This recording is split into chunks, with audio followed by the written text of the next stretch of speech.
Caríssimas senhoras, caríssimos senhores, amigos jovens, meus queridos irmãos espíritas, que Deus nos guarde e nos mantenha em sua paz. Naquele velho rincão mineiro, nascia no dia 2 de abril de 1910, o menino Francisco de Paula Cândido, que aprenderíamos a conhecer como Francisco Cândido Xavier. Há pouco tempo, desde 1901, a sua pequena cidade mudara de nome, deixara de ser Cachoeira das Três Moças, para se transformar em Pedro Leopoldo, nome que homenageava o engenheiro que trabalhara para levar a estrada de ferro até a pequena cidade. Quando Chico nasceu, já nasceu em Pedro Leopoldo. E a sua vida foi marcada desde cedo por toda sorte de peripécias. A pobreza material e o amor no lar. A orfandade aos 5 anos de idade. A vivência com uma madrinha atormentada por obsessão, que o fustigava, que o feria, que o maltratava. O segundo casamento de seu pai com uma mulher que se converteu em sua verdadeira mãe. Cidália fez uma proposta ao senhor João Xavier, de que só se casaria com ele se ele reunisse os filhos que haviam sido espalhados pelas casas dos amigos e dos aparentados e trouxesse-os todo de volta para o lar que formariam.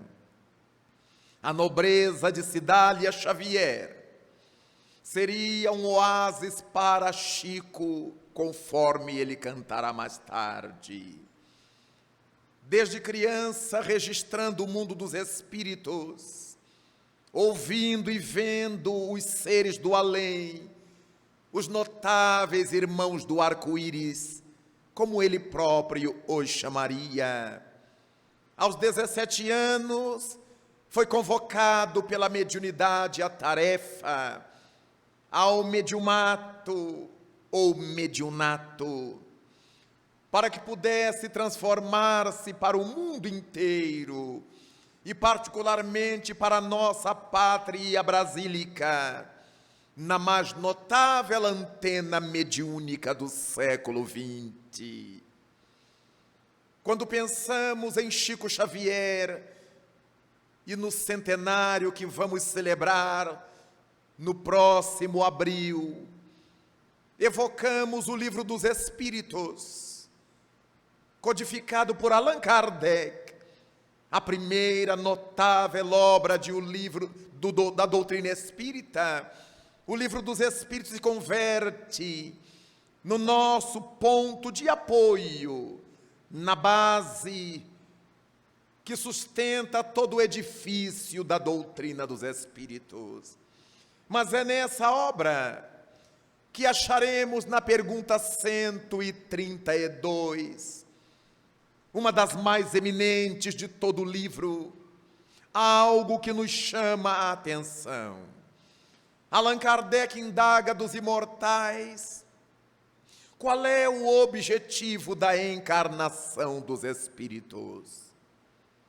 E a resposta é de uma beleza clássica, de uma profundeza notável, de uma filosofia especial. Porque nos diz o Espírito de Verdade ao responder a Allan Kardec: Deus lhes impõe a encarnação, a fim de fazê-los chegar à perfeição. Para uns é missão, para outros é expiação. Para chegar à perfeição, o Espírito passará por todas as vicissitudes da vida corporal. Nisso é que está a expiação. Mas existe um outro objetivo, um outro fim na encarnação dos Espíritos. Preparar o Espírito para que ele possa suportar a parte que lhe cabe na obra da criação. É dessa maneira que, na medida em que colabora com as leis de Deus, desenvolve-se a si mesmo. Essa é a notável resposta que o Espírito de Verdade propiciou a Allan Kardec e que nos elucida profundamente a respeito das razões que nos trouxeram ao corpo físico na Terra. Vale a pena retomarmos para analisarmos, ainda que perfunctoriamente, ainda que ligeiramente, as suas nuances. Qual é o objetivo da encarnação dos Espíritos? Pergunta o codificador. E responde a imortalidade. Deus lhes impõe aos Espíritos a encarnação com o fim de fazê-los chegar à perfeição. Natural que ao lermos a resposta já nos choquemos com a forma como os Espíritos começam a responder. Deus lhes impõe a encarnação. E os mais legalistas começaram a discutir, mas por que Deus nos impõe? Por que... É que na primeira pergunta do Livro dos Espíritos, os imortais dizem que Deus é a inteligência suprema do universo. Se é suprema, não existe outra superior. É a máxima. Causa primeira de todas as coisas. Então nós não temos cabedal, nem maturidade, nem evolução para questionar por que é que Deus faz ou deixa de fazer. Deve-se à nossa inferioridade, porque todo inferior é abusado, questionar de Deus. Por que é que Deus faz? Porque se Deus resolver nos dizer, a gente não vai entender. Porque Ele é a inteligência suprema do universo, e não da nossa cidade, nem do nosso centro espírita, e nem do nosso planeta. A inteligência suprema do universo é aquela diante da qual todo o universo se dobra. Mas nós estamos num planeta atrasado, de provas e expiações. Somos recém-saídos dos mundos primitivos. Logo, nós achamos que Deus tem que nos dar satisfação dos seus atos supremos. Mas o fato de o Espírito de Verdade haver dito Deus lhes impõe, é porque a reencarnação ou a encarnação é uma lei. E ninguém, mesmo na Terra atrasada, nenhuma autoridade faz plebiscito para saber se a gente quer ou não quer a lei. Toda lei é imposta. As autoridades constituídas, avaliando a condição da sociedade, verifica que aquele grupo social carece de determinado regramento, de determinada administração legal. E os legisladores, ou o legislador, estabelece a lei. Quem sabe ler e quem não sabe ler, quem é universitário e quem é primário, todos estão sujeitos à lei. Quem é doente ou quem é saudável, quem é bonito ou quem não é, todos estão sujeitos à lei. Logo, toda lei constituída é imposta. Jamais alguém foi à nossa casa nos perguntar se a gente queria essa ou aquela lei. Mas nas nossas próprias conversas, nós discutimos e dizemos: eles tinham que fazer uma lei para isso, assim, assim, afirmando que nós percebemos, como cidadãos, que já está a sociedade necessitando de determinadas normativas. Os legisladores apresentam-na, e essas determinações nos são impostas. Não existe lei para quem quiser seguir. Toda lei é de obrigação ser seguida. Então já entendemos que a encarnação dos Espíritos é uma lei divina. Por isso Deus nola impõe. Toda lei, repitamos, é imposta. Então já entendemos por que é que Deus nos impõe. Já baixamos a nossa temperatura, já ficamos mais tranquilos, mas logo adiante o Espírito de Verdade continua dizendo: para uns, a encarnação é uma missão. Para outros, a encarnação é uma expiação. Então temos que parar para pensar: o que é isto? Na encarnação dos Espíritos na Terra, já existem aqueles que chegam em missão, e já existem aqueles outros que chegam em expiação. Aí o nosso raciocínio começa a trabalhar, porque o Espiritismo é uma doutrina de discernimento, não é de acatamento cego ou de aceitação inconsciente.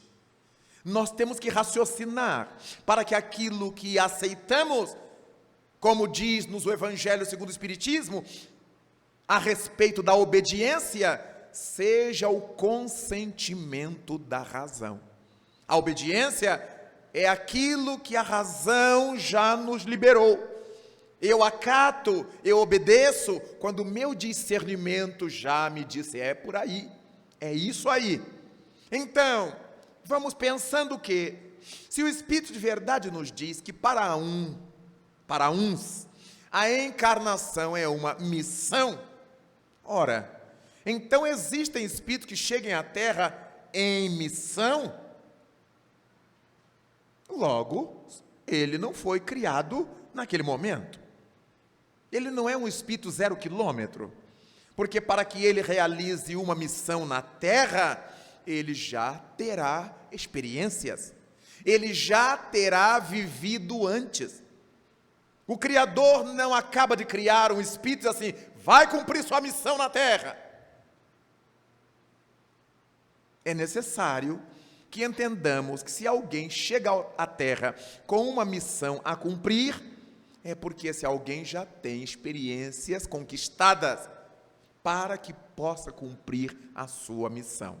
Então entendemos que a encarnação na Terra corresponde a uma reencarnação. Esse espírito já encarnou em outros lugares, já reencarnou a alhures. Por isso ele chega aqui já com uma missão a cumprir.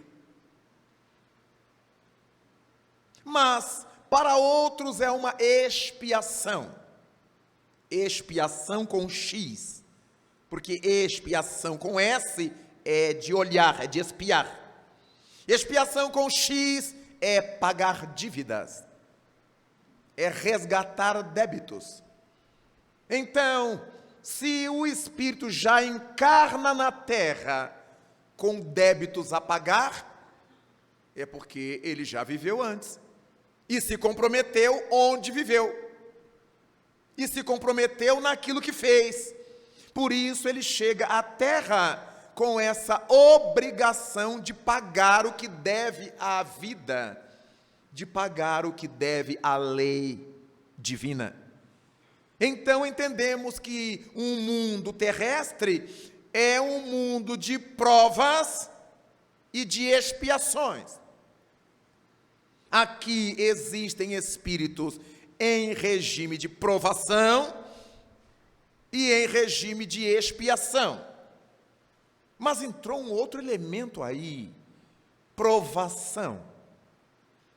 Ora, todas as vezes que ouvimos falar em prova, algo nos vem à mente. Falar-se em prova nos remete à ideia de escola, de aprendizado e de teste. A prova como um tipo de teste, de avaliação. Daí então, há espíritos que vêm para a Terra, a maioria de nós, com necessidades escolares, ou seja, com necessidades de realizar aprendizagem. E cada coisa que a gente aprende aqui, logo à frente, a vida terrestre nos cobra o aprendizado dessa lição. Acabamos de aprender uma coisa, a vida nos coloca diante da necessidade de sermos testados. Então, a cada momento nós estamos sendo provados, sendo testados. Usando a linguagem escolar, estamos sendo avaliados. Por isto, este é um mundo de espíritos que necessitam aprender. E ao aprender são testados, ao aprender são avaliados, para que verifiquemos se a lição foi bem aprendida.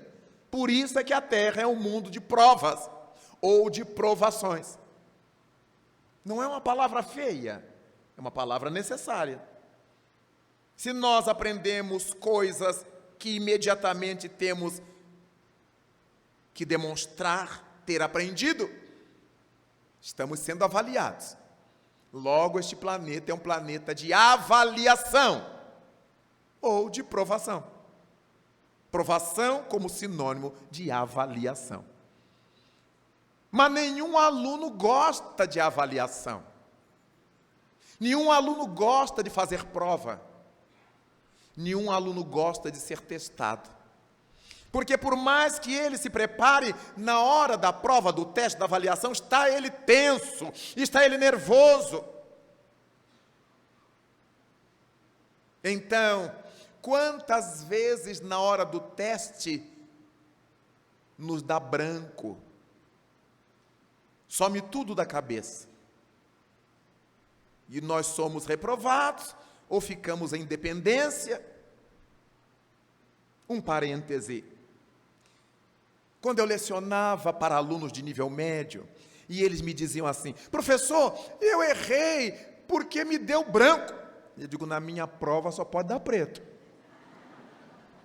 Se der branco, vocês estão perdidos.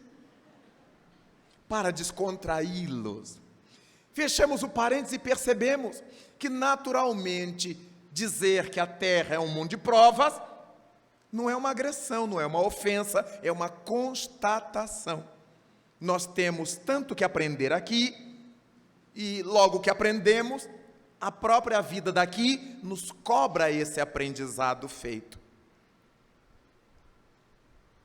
Daí, o planeta terrestre é um mundo de provas, mas também de expiação, porque esses seres que somos nós, que viemos para cá com necessidades de aprender as coisas que ignoramos, também temos necessidade de devolver à vida aquilo que dela usurpamos, de resgatar os débitos que contraímos.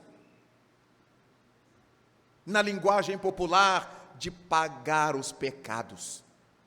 Diziam nossos avós: aqui se faz, aqui se paga. Que verdade transcendental, dita de forma tão simples. De modo que quando nós cometemos desatinos na terra, quando nos achamos assim, mais espertos que os outros, queremos tirar partido dos outros, explorar os outros em qualquer dimensão social, sejam esses outros nossos parentes, nossos amigos, nossos estranhos, qualquer pessoa que queiramos explorar com as nossas habilidades, criamos débitos negativos. Na linguagem oriental, criamos karma negativo. E aí teremos que voltar para nos acertar com aqueles de quem usurpamos, com a vida, em outras palavras. Então não existe na terra, à exceção de Jesus Cristo, alguém que aqui esteja e que não deva nada, e que não tenha que pagar nada, e que não tenha que aprender nada. É muito comum nós encontrarmos as pessoas nas suas horas de agonia, de dor, de problema, de lutas, gritarem para os céus: que mal eu fiz a Deus para merecer isto. Veja como a ignorância é petulante, como se nós tivéssemos condição de fazer mal a Deus, a inteligência suprema do universo. Como se o sapo pudesse cuspir nas estrelas, mas nós nos achamos a última Coca-Cola do deserto. Que mal eu fiz a Deus. O batráquio que a gente ainda é, supondo poder fazer mal a Deus. Que mal eu fiz a Deus para merecer esse castigo. Não, a gente merece castigo quando faz mal a si mesmo. Porque Deus é invulnerável. Nenhum de nós consegue fazer mal ao excelso bem. Pois se a gente não consegue fazer mal às pessoas do bem que nos cercam, a gente pode ferir seu corpo, mas a elas mesmas a gente não faz mal. Então, vejamos, por que é que o nosso planeta é um mundo de provas e um mundo de expiações ao mesmo tempo? Tudo aquilo que nos faz sofrer também nos testa, nos avalia.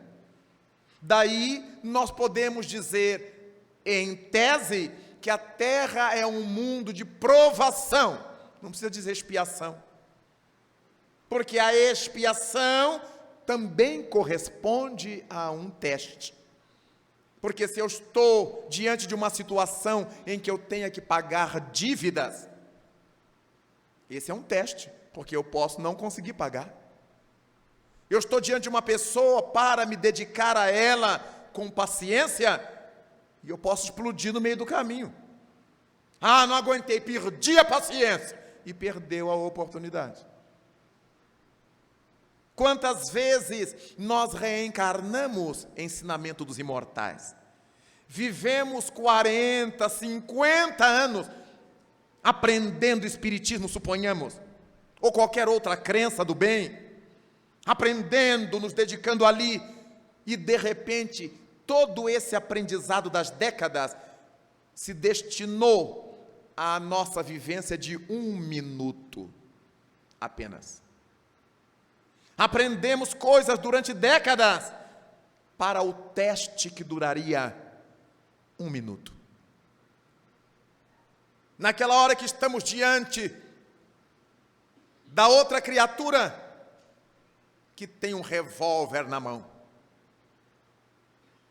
e eu posso destruí-la primeiro. Olha o teste terrível. Eu deixo que ela me mate, ou eu a sacrifico? Em legítima defesa. Mas foi Jesus, o Mestre, que disse: aquele que quiser ganhar sua vida, perdê-la-á. E aquele que a perder por amor de mim, ganhá-la-á. Isso é lindo escrito no Evangelho. Mas isso vivido, só Gandhi, só Lincoln, só Jesus, só os espíritos corajosos, que sabem que, embora a importância do nosso corpo físico, ele é tão secundário diante da nossa realidade espiritual. Há muita gente que se defende da arma de fogo e mata o outro em legítima defesa, mas não se defende da garrafa de cachaça que o vai matando pouco a pouco. Podia se defender em legítima defesa, quebrar a garrafa, mas não se defende daquele pau de fogo king size, que ele fuma 30, 40, 50 por dia, matando-se aos poucos. Ele podia matar o cigarro, jogar no vaso, na lixeira, por legítima defesa. Aqueles que comem como estivador, enquanto tiver comida na terrina, como se não comesse para viver, mas vivesse para comer. A gulodice, a gula que nos vai matando aos poucos, nos arrebentando por dentro, a gente podia destroçá-la também, em legítima defesa. Só vou comer o que couber na palma da mão, como Madre Teresa de Calcutá. Um punhado de arroz integral emagrece, melhora a pele e nos dá uma sobrevida notável. Mas a gente prefere ficar enorme, fazer depois a cirurgia do estômago,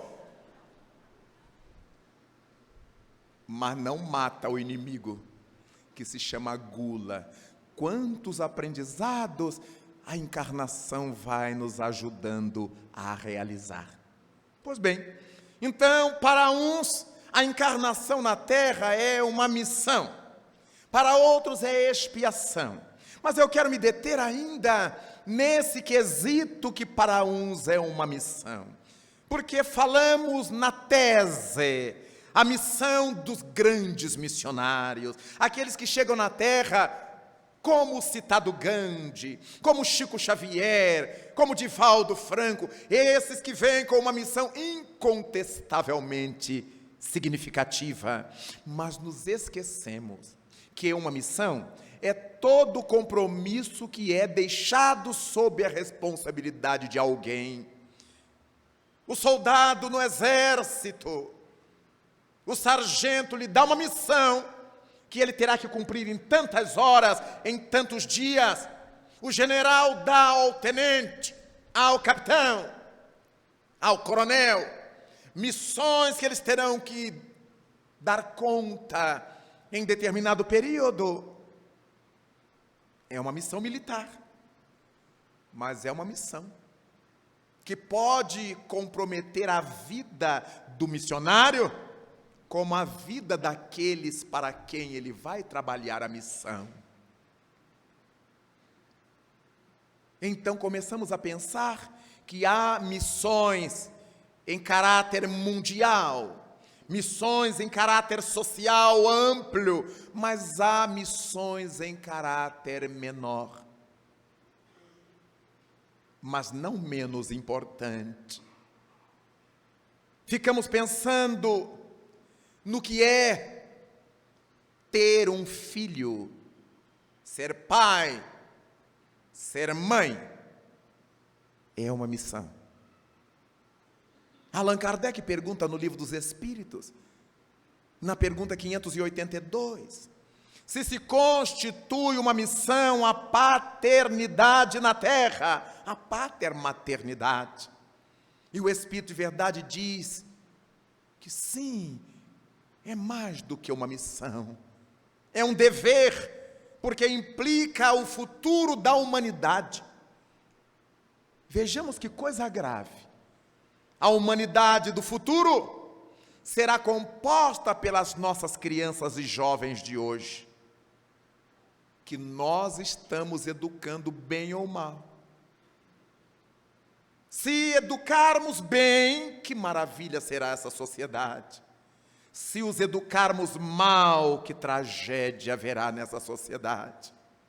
Então, ser pai e mãe é mais do que uma missão, é um grandíssimo dever, diz o Livro dos Espíritos. Nada obstante, quantas são as pessoas que adoram ter filhos, tem um por ano, como quem tem ratos, ou preás da Índia. para guardar na caixinha e dar comidinha e fazer carinho nos pelos, sem nenhuma noção de que os nossos filhos são espíritos, sem nenhuma responsabilidade para com a humanidade. Quantos são os pais e as mães ensinando a seus filhos: se apanhou na rua, bate também. Mas eles não sabem quem são seus filhos, de que violências eles já vêm do passado. Pode bater que seu pai garante. E aqueles que são advogados, militares, políticos, gente graúda de dinheiro, mas que não tem educação, dando carteirada nos outros. Você sabe com quem está falando? O pivete, alcoolizado, drogado no trânsito, correndo na madrugada, o guarda para, e ele pergunta insolente: você sabe quem eu sou? Pena que o guarda não fala quem é essa tripa, porque alguém que dá esse tipo de carteirada é um ser inferior. Quantos dentre nós adoram dar carteiradas? Nos mais simples, nas pessoas mais modestas, por causa da vaidade. Sempre quando alguém deseja dar carteirada ou quando a dá, está errado. Ele está cometendo algum erro, porque se ele estiver certo, ele precisa dar carteirada. Então vejamos o abuso. Nós usamos a nossa posição social na terra, a nossa posição econômica no mundo, para submeter as pessoas que não têm noção do seu próprio compromisso. Daí, ser pai e mãe é tão grave quanto governar o mundo, porque ser pai e mãe é preparar o futuro governante do mundo. Quantos são os pais, quantas são as mães que acendem seu cigarro no cigarro do filho ou vice-versa? Quantos são os pais que namoram as namoradas do filho, curtindo quem é que conquista mais mulheres? Que bagagem ele está deixando para esse filho, em termos de honradez, de respeitabilidade, de responsabilidade? Quantas mães disputam com as filhas quem usa o fio dental menor? Só que a filha está lisinha, então ela passa ridículo, mas disputa. Nem que a plástica puxe, arregace, o botox, mas a necessidade de competir com a filha. Quantas usurpam o namorado da filha? Estou criando, porque isso me chega todos os dias, por cartas ou pessoalmente. Que mãe é esta? Que pai é esse? Então eles estão falhando na sua missão. Quantos são os pais que, para iniciar seus rapazes na sexualidade, como se fosse necessário, eles dirigem os filhos aos bordéus? Agora já nem precisa, porque as famílias estão permitindo que seus lares se convertam num bordel, porque as moças levam o namorado para dormir na sua casa com ela, mas leva um hoje, leva outro amanhã. E os pais, naturalmente, porque são seus filhos, eles não identificam essa prática como prostituída. Para os pais isso não é prostituição. Prostituição é se a filha dos outros fizessem. Mas quando é a nossa, é coisa de juventude. Então a nossa filha hoje fica com esse, amanhã fica com aquele, depois fica, não sabe nem o nome. Dentro de nossa casa. E convertemos a nossa casa num bordel. Porque uma mulher que recebe homens diferentes ao longo dos dias, ela não é outra coisa senão meretriz. Ainda que seja nossa filha amada, nossa irmã, nossa mãe, seja quem for. Ou nosso filho, que hoje leva uma namorada, amanhã leva outra, depois leva outra. E os pais não têm coragem de dizer nada, porque eles querem ser amigos dos filhos. A amizade está implícita na paternidade. Mas o pai tem que ser pai, a mãe tem que ser mãe. antes de ser amigo. Então nós começamos a ver quantos estão falhando na missão, porque não tem coragem de dizer aos filhos: devagar, meu filho, eu não posso impedir que você faça, mas não podemos converter a nossa casa, nosso santuário doméstico, nisso que você quer. Não é fácil ser missionário, mas é uma missão. Mas meu filho vai dizer que eu sou quadrado, meu filho vai dizer que eu sou careta, minha filha vai dizer que eu sou mala, sem alça. Abençoados os filhos que tenham pais e mães caretas, quadrados e malas sem alça. E o pai e a mãe devem ser malas sem alça molhada, porque os pais e mães muito frouxos estão vendo seus filhos na droga, na prostituição e na criminalidade. Eles quiseram ser mais amigos do que pais e mães. Eles deram muita liberdade, mas sem responsabilidade. A liberdade virou libertinagem. E agora eles estão chorando pelos filhos que não sabem se terão retorno à sanidade. Para uns é missão, para outros é expiação. Mas quando pensamos na missão do pai, na missão da mãe, não podemos esquecer na missão do médico.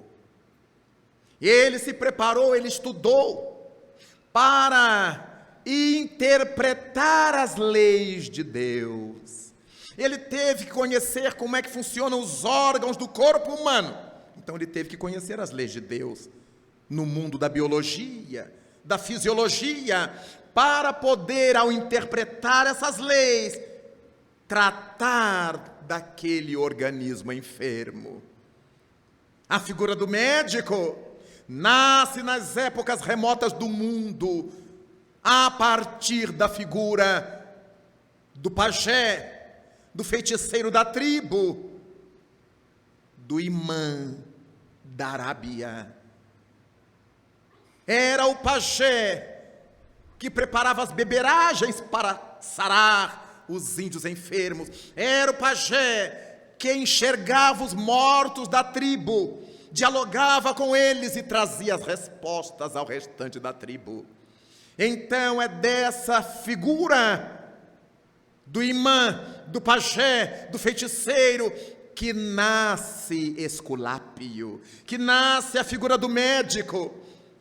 E quando vemos alguém se dedicar à medicina, aqueles médicos que ainda têm coragem de tocar no seu paciente, aquele médico que ainda tem coragem de abrir os olhos e ver as pálpebras do seu paciente, de observar-lhe a língua, de bater sobre o seu fígado ou sobre o seu estômago, nós estamos diante de um missionário.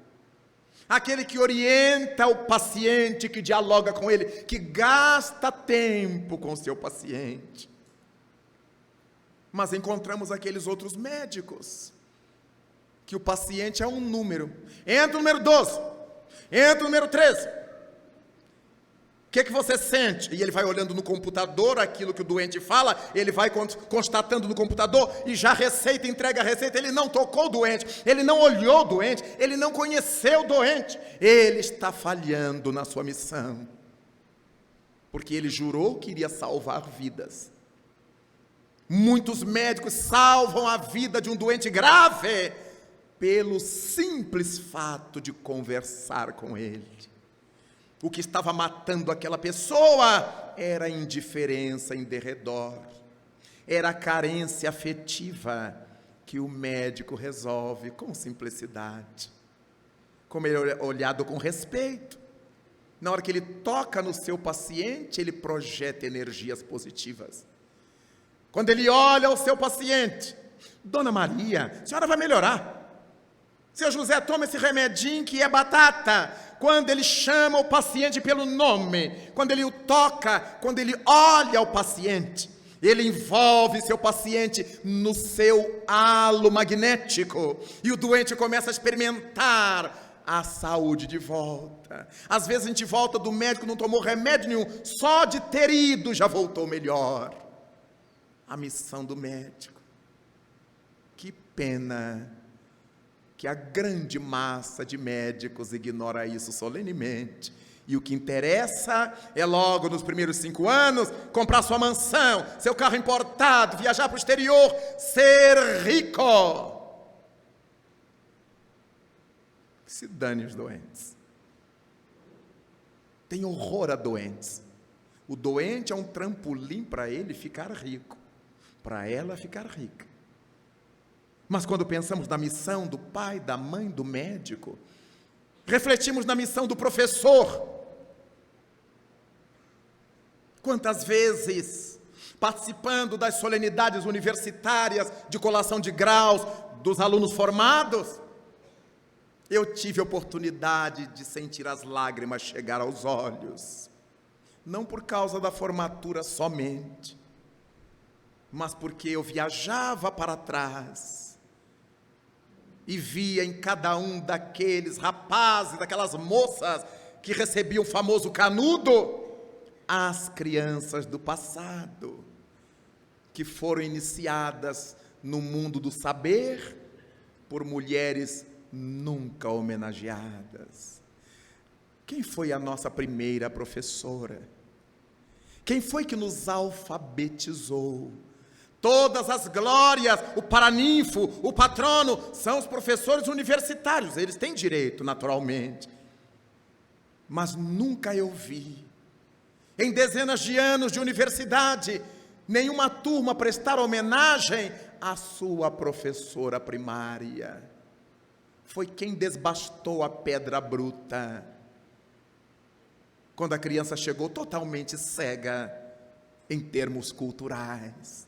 E a professora primária, com toda a paciência do mundo, ganhando esses salários formidáveis que ela ganha, pegou na mão da criança e foi ensinando a cobrir as letras, a desenhar seus nomes, a fazer as primeiras operações matemáticas, a conhecer o globo terrestre, a saber qual era o mar dali, o mar dacolá. E nunca mais ninguém falou dela. Quantas foram as noites preparando os desenhos para a criança pintar por dentro. Quantas horas de leitura para facilitar o aprendizado da criança. Quantas buscas de técnicas melhores para alfabetizar as crianças. A professora é uma missionária. Como são missionários os demais professores que lhes seguirão? Ensinando, retirando a mente humana das trevas, das sombras. Quantos missionários nós somos, jogando fora a oportunidade da missão. A missão do homem e da mulher na política. Saber que ele pode engrandecer uma sociedade com uma canetada. Melhorando a condição das escolas, dos hospitais, das estradas para que não haja tantos acidentes. Melhorando as condições das moradias. Mas quantos preferem engordar seus asnos, seus cavalos de raça, nos raras que compraram com o dinheiro ilícito? Porque eles não ganham para ter tudo isto. A missão de governar a polis. Política é uma arte de governar o Estado. Antes era o Estado grego, a cidade-estado grego. E esse termo se generalizou. Política é a arte de bem governar hoje em dia. Por isso nós temos políticas educacionais, nós temos políticas domésticas, nós temos políticas de saúde, nós temos as mais variadas políticas, as mais variadas artes de bem dirigir esse setor, aquele outro setor. Mas quantos missionários que são chamados a esses setores entendem que primeiro eles têm que se fartar convertendo o que é público em coisas suas privadas. É claro que eles vão voltar. Há que se faz, há que se paga. Para uns é missão, que quando não bem cumprida, se torna expiação. Daí, amigos, o livro dos Espíritos nos trazendo numa única pergunta tantos elementos de reflexão, mas continua a resposta dos imortais. Para chegar à perfeição, o espírito deverá passar por todas as vicissitudes da vida corporal. É nisso que está a expiação. Todas as vicissitudes da vida corporal. E o que é que são vicissitudes? As vicissitudes são os episódios da vida que nos exigem esforços, que nos exigem lutas, que são normais. Nós temos que sair diariamente de casa para trabalhar. Mas aí temos que pensar na condução que vamos apanhar. Ela está sempre cheia. Os ônibus lotados, abarrotados, temos que pagar essa condução. Precisamos ter sapatos, roupas, temos que comprar sapatos e roupas. Então temos que ter dinheiro para comprar sapatos e roupas. As vicissitudes, as lutas para a sobrevivência. Eu tenho que me alimentar, eu tenho que ter recursos para me alimentar se o meu trabalho não me der comida. E por causa desse ir e vir, de pegar chuva, de pegar sol, de comer mal, de comer isso, de comer aquilo, eu adoeço, meu organismo reage às doenças, são vicissitudes da vida corporal. Não há uma única pessoa na terra que não adoeça de alguma coisa, desde o resfriado comum, ao câncer, à lepra, ao pênfigo foliáceo, ao mal de Parkinson, de Alzheimer, as doenças mais difíceis, vicissitudes da vida corporal. Se vivemos em cidades grandes, por causa do trânsito, quantas pessoas são atropeladas, quantas pessoas atropelam, umas por descaso, outras por acidente, por fatalidade.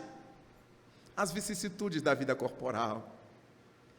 Fazemos os concursos para as escolas, para os empregos. Alguns passam, outros são reprovados. Vicissitudes da vida corporal. Somos obrigados a ficar de molho na cama diante de uma gripe brava. E perdemos a gratificação que os colegas ganharam. Vicissitudes da vida corporal. Compramos verduras, legumes, frutas, e somos compelidos, porque vivemos numa macrocidade, vivemos em grandes metrópoles, em megalópolis, temos que conviver com os agrotóxicos, com os venenos. Então, para eu comer o tomate, eu tenho que lavar com a água disso, botar tantas gotas de água sanitária e tirar a pele. Para eu comer uma fruta é uma tragédia. Mas não pode comer com casca, porque a casca tem agrotóxico, porque tem isso, tem aquilo, tem outro. Mas a vitamina da fruta está na casca, então que tragédia que eu não posso comer a vitamina da fruta que eu comprei. As vicissitudes da vida corporal. E tem aqueles que não estão nem sabendo de que aquilo tem agrotóxico e come de qualquer jeito. Pega na quitanda, no supermercado e já sai comendo. E daqui a pouco está coçando o corpo inteiro, e daqui a pouco está com vermelhão aqui. Não sabe que aquela alergia pode ter nascido da sua alimentação comprometida. Vicissitudes da vida corporal. E poderemos pensar em todas as outras vicissitudes. Na hora que a gente sai para a festa, arrumado, bonito, mais cheiroso do que filho de barbeiro, Estamos no ponto de ônibus esperando a condução ou o táxi e passa o ônibus pela poça d'água. E fraternalmente a gente olha para o carro que vai lá longe, vai com Deus, desgraçado. Mas tem que voltar para casa e não tem outra roupa para pôr. É um tal de lavar de última hora, de secar a ferro as vicissitudes da vida corporal. Temos que passar por todas, diz o Espírito de verdade. Não há um de nós que possa dizer que nunca enfrentou essas situações. Eu posso ainda não ter ficado com aquela tal doença, mas a gente ainda não morreu. Então é só esperar. Daí, a vida na terra ser um conglomerado de lutas, de testes que os alunos terrestres terão que enfrentar e obter boa nota. Mas o grande desafio da nossa vida na terra é a convivência.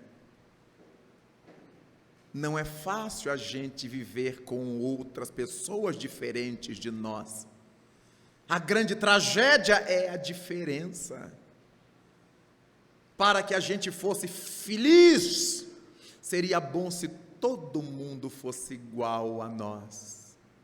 Os maridos diziam isso para a esposa: você não faz o que eu digo, faça como eu. A mulher diz para o marido: você não me obedece, faça o que eu disse. Porque no fundo a gente quer que o outro seja igual a gente. Mas seria uma tragédia se todo mundo fosse igual a todo mundo. Imaginemos se todo mundo gostasse só de jiló. Imaginemos se todo mundo bebesse só cachaça. Imaginemos como seria trágica a vida se todo mundo resolvesse andar nu. O que o Livro dos Espíritos chama de estado de natureza, que marcha para e passo com o primitivismo, conforme a pergunta 777 do Livro dos Espíritos. É tão importante percebamos que as vicissitudes da vida corporal comportam essa convivência. A nossa grande bênção é que as pessoas são diferentes de nós. Então nós aprendemos mais rapidamente. Porque se todos fossem iguais, a gente não sairia do lugar. Todo mundo saberia o que todo mundo sabe. Mas eu encontro com um colega na rua e ele me explica um jeito diferente de amarrar o sapato. Eu assisto uma cozinheira na televisão e ela me ensina um jeito diferente de tirar o cheiro da cebola da mão, ou de descascar a cebola sem chorar. Eu não sabia, ela sabe. Mas eu posso ensinar para ela o docinho que a vovó me ensinou quando eu era menina, que ela não sabe. Todos nós temos muito o que aprender com os outros, todos nós temos muito o que ensinar aos outros. É a regra da vida social, conforme nos diz o Livro dos Espíritos. Não é por acaso que Deus nos deu a voz, diz a obra kardeciana, por causa da nossa necessidade da vida social. Como é gostoso a gente conversar com uma pessoa e ouvir dessa pessoa aquilo que a gente não sabia. E a gente fica como bobo.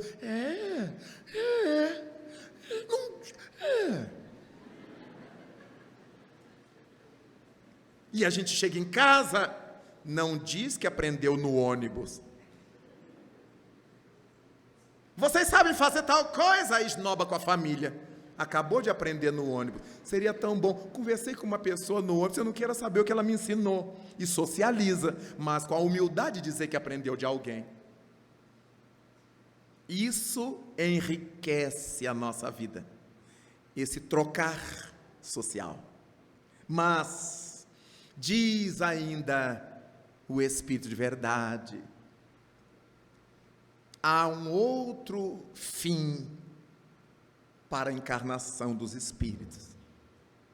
é de prepará-los, a fim de que eles suportem a parte que lhes cabe na obra da criação. Ao mesmo tempo em que cooperam com o mundo, progridem a si próprios. Como isso é importante? Porque nós estamos aqui agora num prédio confortável, maciço, bem construído, que não foi Deus que fez. Este prédio não foi Deus que fez, foi o gênio humano. Deus nos havia dado a montanha de barro, de onde o oleiro fez o tijolo. Deus nos deu as montanhas de minério de ferro, donde o engenheiro retirou as ligas, o ferro, os metais. Deus nos deu a inteligência. E nós, com o nosso livre-arbítrio, direcionamos a nossa inteligência. Todos estamos vestidos, mas não foi Deus que fez nossa roupa. Nascemos todos zerados, nus.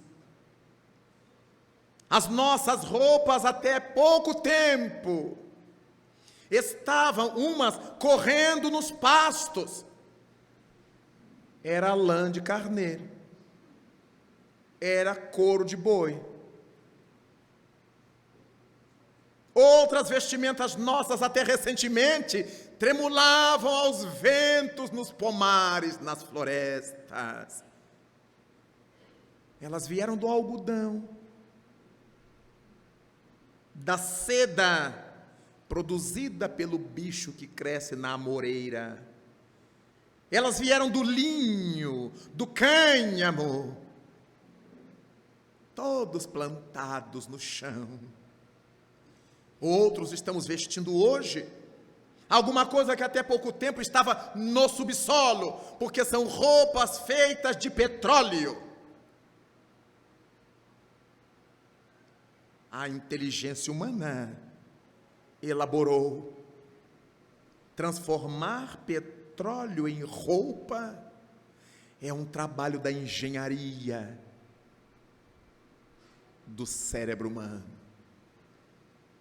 Tirar o chumaço de algodão da árvore, esticar seus fios, tecê-los, colorir, dar-lhes a espessura que queremos, desde o tecido grosso de algodão até a seda de algodão mais fina. É um trabalho da engenharia, da inteligência humana.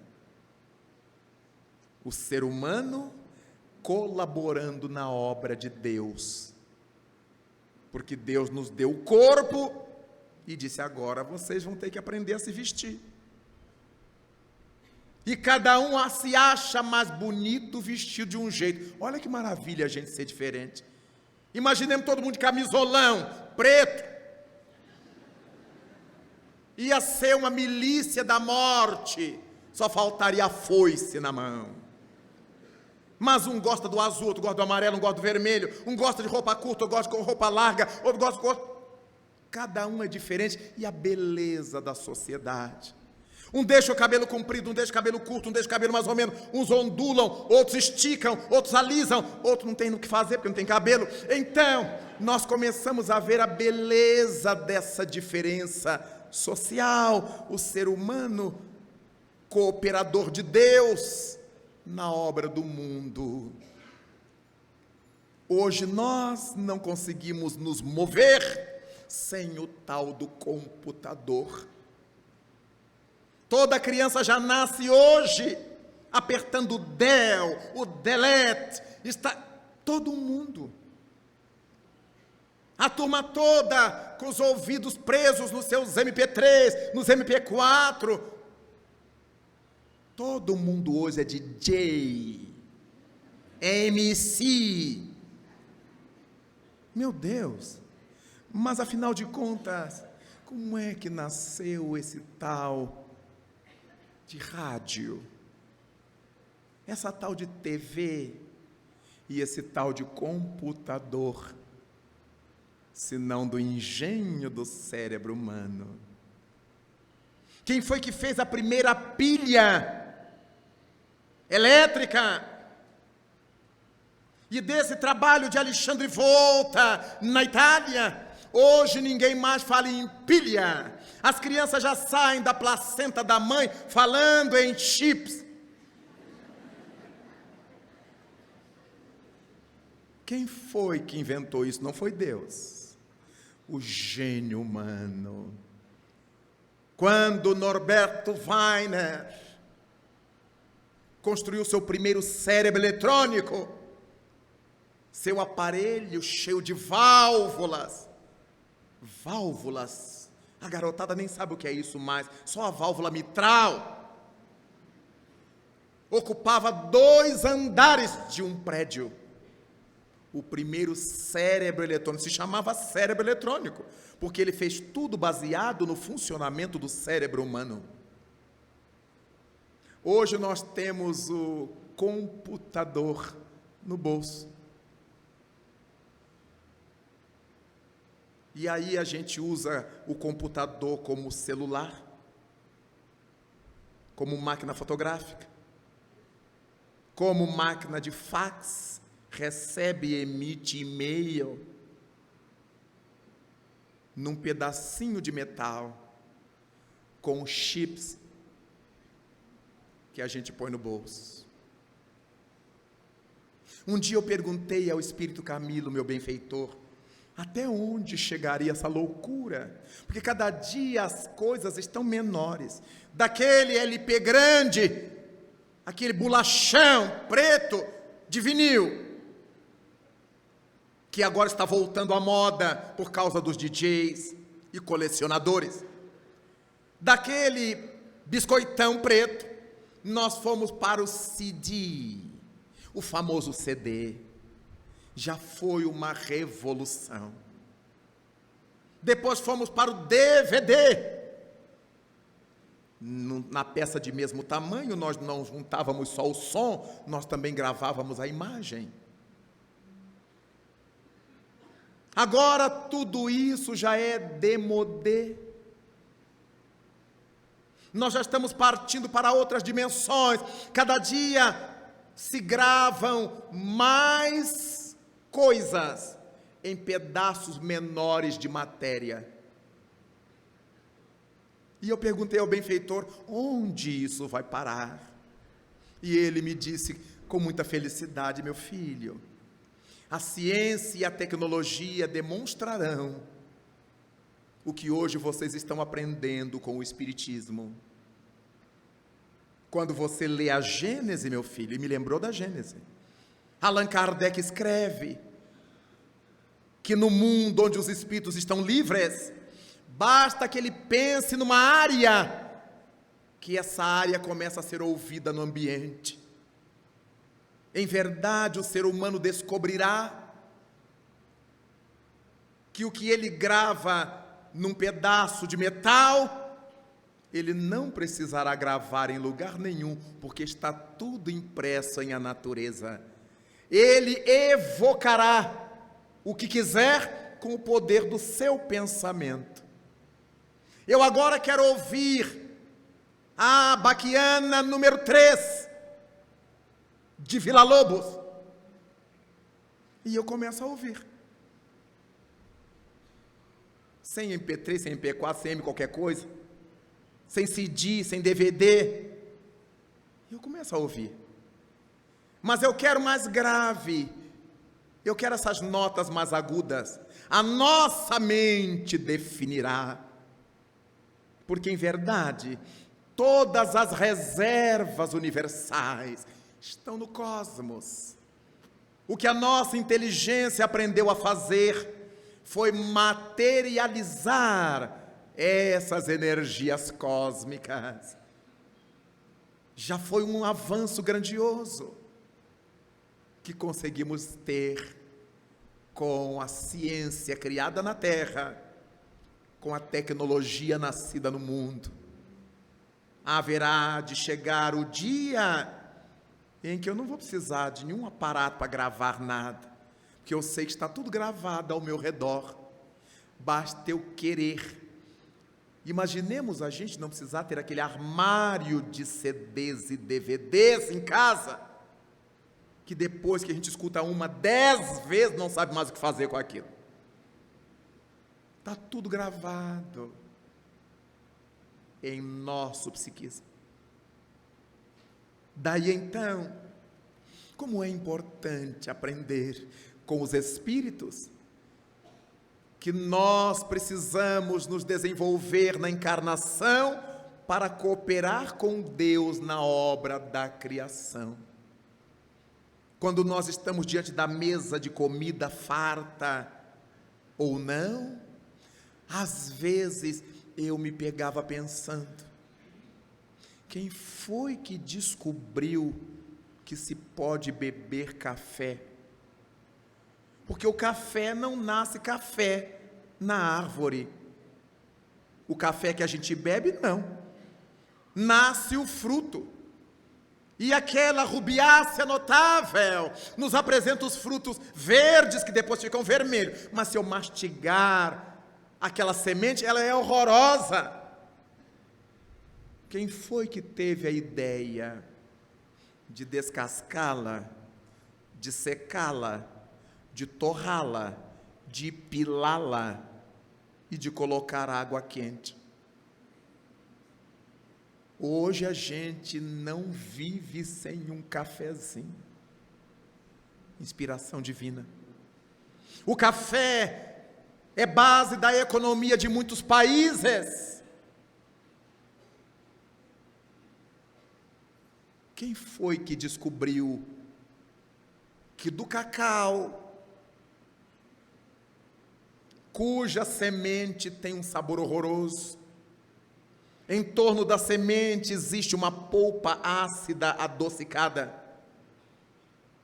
Quem foi que descobriu que aquela amêndoa devidamente tratada nos daria esse gostoso veneno que se chama chocolate? Não está na cara. Se eu olhar para o fruto, eu não sei o que é aquilo. Quem foi que nos deu essa ideia de que eu poderia quebrar esse fruto, secar essa semente, tirar as amêndoas, prepará-las, trabalhá-las e conseguir? E outro mais cruel ainda, que diz: põe leite nele, com açúcar, para que a gente se tornasse chocolatra. Daí, quem foi que descobriu que podia comer o arroz? Aquela sementezinha sem graça dentro da espiga. Quem foi que descobriu que a gente pode comer couve e não pode comer comigo, ninguém pode? Vejamos que foi o ser humano evoluindo. Quantos devem ter morrido para que os outros aprendessem? Porque nem os animais comem a planta venenosa. Como é que ele sabe? É um instinto que nós chamamos instinto de conservação. A presença da divindade no animal irracional, a presença da divindade em nós. É o ser humano descobrindo a vida. Nós estamos hoje diante das grandes consequências da descoberta do DNA.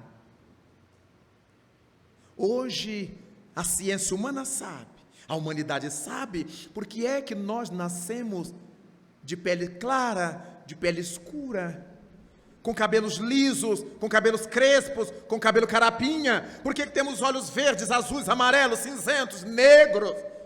Por que temos olhos repuxados, olhos amendoados?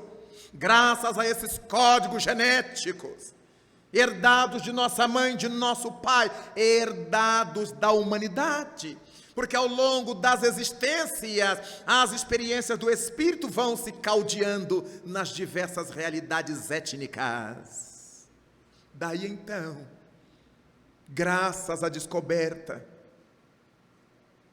do DNA, do RNA e dos elementos que conformam esse ácido, os elementos que estão dentro dessas hélices da vida, a descoberta de medicamento para muitas enfermidades, porque a partir daí a ciência médica passou a saber por que é que aquele indivíduo é passível de contrair determinada doença e aquele não. Por que é que uns engordam e outros se matam de tomar posta fé e são os gravetos? Não engordam nem com reza. Daí, nós já sabemos. Qualquer criança hoje fala, é genético. Qualquer menino de escola, é genético. Que maravilha saber. Estamos na encarnação, vejamos, nos aprimorando. Existem umas pessoas retrógradas na Terra, muito retrógradas, que dizem assim: Deus não vai permitir que o homem descubra isso, isso é segredo de Deus. Deus só tem segredos enquanto o homem mantém sua ignorância. A partir do momento que a criatura decide romper com a ignorância, Deus abre seus estuários e diz: venha ver, venha ouvir, venha sentir. E é por isso que vemos o médico, o neurocirurgião pediatra, operar o feto ainda dentro do ventre de sua mãe. Operar-lhe a medula, operar-lhe o cérebro, operar-lhe uma coisa qualquer, dentro do ventre da mãe. Que gênio, que missionário, que gama de conhecimentos. Mas quando abrimos o Evangelho de João, no capítulo 10, versículo 34, lemos Jesus Cristo nos recordando o Velho Testamento: já não tendes ouvido que vós sois deuses, tudo quanto eu faço podereis fazê-lo, vós sois deuses. Quer dizer que somos espíritos, deuses quer dizer espíritos. Então somos perfectíveis, estamos na marcha para a evolução. Quando nos damos conta de que, juntando os elementos da natureza, nós aprendemos a construir o mundo sobre o qual vivemos. As moradias, os utensílios, as roupas, as nossas condições de transporte, a nossa captação de energia, a nossa distribuição de energia, graças a essa preparação para que o ser humano, o espírito na terra encarnado, pudesse suportar. Suportar é aguentar, é segurar, é dar suporte a parte que lhe cabe na obra de Deus.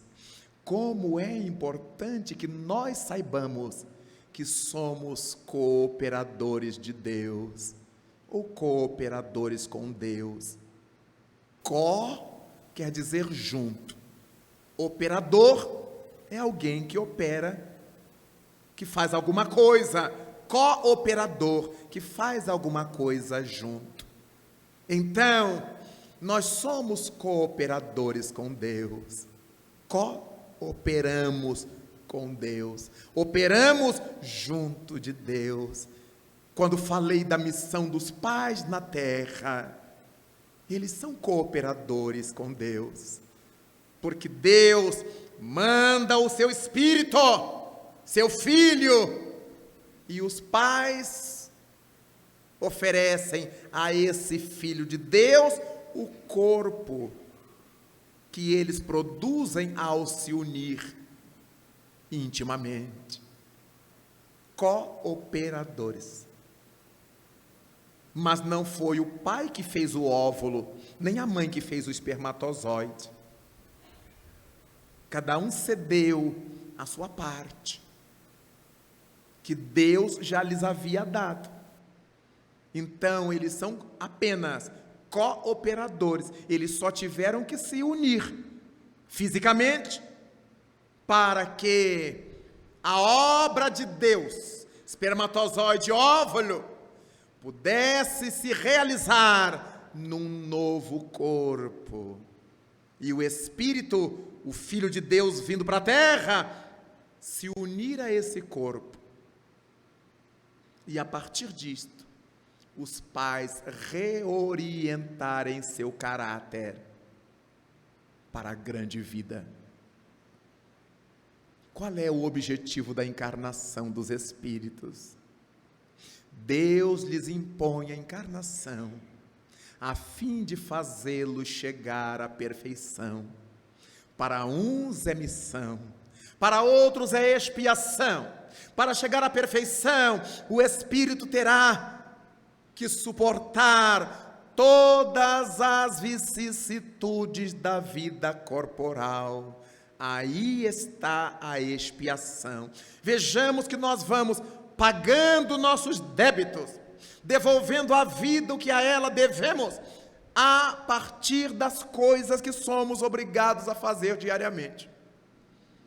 Alguém que tem que trabalhar de pé, paga seus débitos contraindo varizes, reumatismo, as chamadas doenças profissionais. Quem é dentista, problema de coluna, pela posição, pela postura com a qual ele ganha a vida, mas fica com ônus. Quem tem que trabalhar muito com as mãos, com os braços, daqui a pouco tem problemas de ler, tem problema de tendões, as tendinites, tem problemas os mais variados, dentro daquilo que lhe é obrigação, trabalhar para sobreviver. A doença aparece aí. Aqueles que trabalham com pinturas, por mais que se protejam, daqui a pouco carregam problemas pulmonares, por causa das substâncias dos produtos que eles eram obrigados a usar.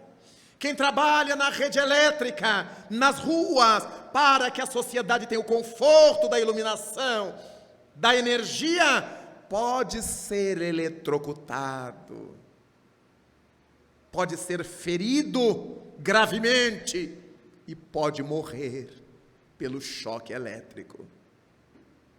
A mesma coisa quem é compelido a trabalhar no fundo do mar, nas minas de minério, dali retira seu sustento, mas ali pode se converter no seu sepulcro.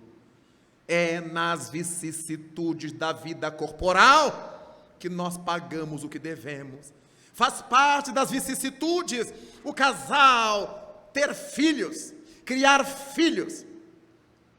Mas quantos são os pais que deram à luz filhos amados, queridíssimos, que daqui a pouco mergulharão na drogadição? Olha o pai expiando, olha a mãe em desespero pagando débitos para com a consciência. Pode ser que esse filho, que essa filha se adentre pela criminalidade, pela prostituição, dentro das vicissitudes da vida corporal é que estão as expiações.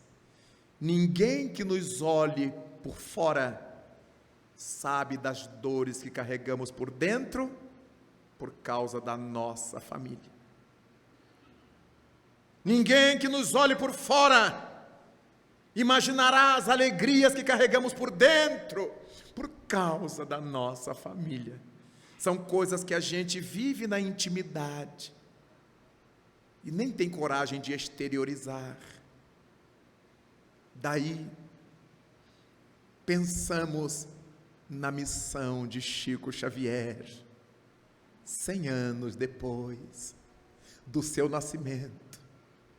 Essa alma simples, que chegou à Terra num lar mais simples ainda, de uma dona de casa e de um vendedor de bilhetes de loteria, para que ele ensinasse ao mundo que não é a posição social em que se nasce que determina a trajetória que vamos fazer. É a disposição interna que tenhamos de crescer, que transforma a nossa condição do berço e nos faz avançar para Deus. Vós sois deuses. Já não tendes ouvido que vós sois deuses? Cabe a cada qual de nós, que vive a sua luta diária, suas vicissitudes, seus problemas de coluna, suas enxaquecas, seu reumatismo, seu problema renal, seus cálculos, começar a pensar que nada disso é gratuito. Existem razões para que a gente esteja na terra sofrendo o que sofremos. Existem razões para que estejamos na terra usufruindo o que usufruímos. É por isto que é tão importante viver. Às vezes me deparo com jovens, em virtude da minha profissão, animados, fogosos, belíssimos como são os jovens, e alguns me dizem assim: professor, eu não quero saber esse negócio de religião, de Deus, não, eu quero gozar a vida, quando eu tiver velho, quando eu estiver velhinho, então eu vou pensar nisso. E só para lhes puxar o tapete eu pergunto: e se você não chegar lá? Porque todo mundo pensa que vai gozar bastante e vai ficar velho. Pode ser que não fique, porque a morte não tem nenhum compromisso com velhos apenas. Quantos jovens estão se acabando? E o que eles me dizem que é gozar a vida é experimentar o sabor amargo da morte. Eles querem primeiro se prostituir em todos os sentidos, explorar o sexo até a exaustão, beber todas, cheirar todas. Pode ser que não cheguem à velhice. Dos nossos avós que se alimentavam de rapadura, de garapa, de batatas tiradas do quintal, diante da nossa garotada que, além de todas essas tragédias, vive de cola, dos refrigerantes à base de cola e de sandubas. Detestam frutas, odeiam verduras, têm ojeriza dos vegetais. Então é bem provável que eles não cheguem a envelhecer, perdendo a oportunidade. Quando eu penso em Chico Xavier, vejo alguém que soube aproveitar a juventude. Quando a mediunidade o chamou aos 17 anos, ele não fez Jesus esperar. No dia 8 de julho de 1927, com 17 anos, ele recebeu a sua primeira mensagem psicográfica de 17 páginas, como se fosse cada página por um ano de vida seu. E até os 92 serviu a Jesus por meio do Espiritismo. Quando pensamos em Leon Denis, na França, que conheceu o Espiritismo e conheceu Allan Kardec aos 18 anos de idade, e ao desencarnar aos 81 anos de idade, Leon Denis havia dedicado 63 anos de sua vida jovem, madura, à causa de Jesus, por meio do Espiritismo. Quando pensamos em Divaldo Pereira Franco, hoje com 82 anos, felizmente ainda no corpo entre nós, que começou essa saga aos 16. Aos 16 anos. Quando a garotada nem sabe bem o que quer da vida, Divaldo Franco começou, lutando com a perturbação obsessiva, libertando-se da insuflação perturbadora, até converter-se nessa cotovia, que singrando os céus do mundo inteiro, pousando nesse continente, naquele outro, vem divulgando essa boa nova de Jesus com bonomia, com beleza, com maestria. Quando pensamos em Ivone do Amaral Pereira, que desencarnou aos 86 anos, 2 anos mais velha que Chico Xavier, ela me disse: comecei a receber as páginas do Memórias de um Suicida, meu filho, aos 13 anos de idade. A juventude com Jesus. Se o moço soubesse por que é que ele está reencarnado, se a juventude soubesse que é composta de espíritos velhos, milenários, complicados, devedores da vida, se dedicariam a partir de hoje a essa iluminação interior. Ninguém é obrigado a largar as alegrias da juventude para pregar espiritismo. Ninguém é obrigado a deixar de namorar, de casar-se, de formar a família para pregar espiritismo.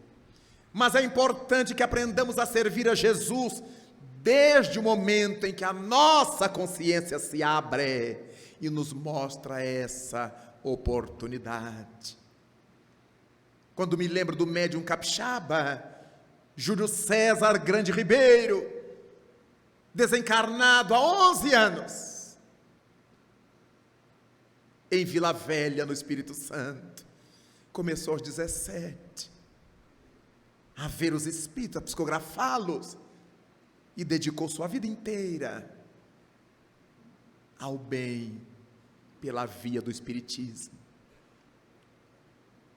Particularmente, nada obstante o contato com os espíritos desde a infância, até onde minha memória alcança, eu já estava lidando com os espíritos. Mas aos 17 anos, é que a doutrina se abriu para mim, graças a um convite de um amigo de escola. Isso que você me conta, Raul, que se passa com você, nós chamamos lá na mocidade espírita que eu frequento de mediunidade. Você não gostaria de ir lá?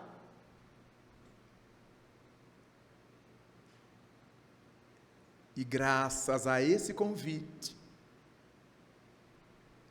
tornei-me a pessoa mais feliz que eu poderia ser.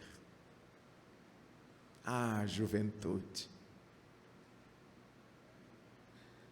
Lastimamos tanto quando vemos em volta dos centros universitários nenhuma livraria, apenas bares e botequins. Nenhum museu, só cachaçaria. Quando vejo a minha juventude, meus moços, meus jovens, passarem a noite inteira desaproveitando os miolos sadios que Deus lhe deu, com aqueles bate-estaca a noite inteira nas festas rave ou não, são suicidas potenciais. Não chegarão à velhice, se chegarem, serão velhos doentes, amargos, porque ninguém suporta com sobriedade a doença, com raras exceções. É o tempo chegado, amigos. quando o Espiritismo vem nos convidando com tanta instância, com tanta insistência, para que nós nos libertemos de nós próprios, do nosso passado, dos nossos equívocos. Quando a doutrina está chamando os pais a olhar melhor os seus filhos, eles são espíritos, educá-los, não importa como o vizinho esteja educando o seu, nós daremos conta do nosso. A cada pai e a cada mãe, diz Santo Agostinho, o Senhor perguntará: que fizeste do filho que te confiei? E o que é que nós responderemos? Falhamos na missão, Senhor, por comodismo, para que meus filhos nunca me chamassem de mala, de quadrado. É importante que todo pai, que toda mãe entendam que os filhos só valorizam seus pais na tese, depois que se tornam pais também. Enquanto não se tornam pais e mães, eles estão sempre em luta com os seus pais. Porque eles pedem alguma coisa que o pai não dá porque ele não quer. Ele é suvina mesmo, o velho é munhequinha. Não, minha mãe não faz porque ela não quer. Minha mãe não... Até o momento em que nascem nossos filhos e passamos a entender que a gente não faz porque a gente quer o bem deles. A gente não faz para protegê-los. Então era por isso que meu pai não fazia, era por isso que minha mãe não deixava. Só aí é que os filhos começam a valorizar os pais. Antes disso, é ilusão. Eles concordam em alguns momentos, mas estão sempre ouvindo os amigos, em prejuízo das orientações dos pais. Também isso comporta exceções notáveis. É por isto, queridos, que quando evocamos o centenário de Chico, que nos levou a pensar no objetivo da encarnação na Terra, nenhum de nós reencarnou para falir, nenhum de nós veio à Terra para delinquir, para falhar, para perder a oportunidade, como nenhum aluno entra na prova para ser reprovado. Poderá ser, mas por acidente, não de caso pensado, senão isso será uma grande patologia. E é por essa razão que nós agradecemos a Jesus por estarmos aqui, por nos reunirmos em seu nome e por entendermos hoje qual é o objetivo de nossa reencarnação.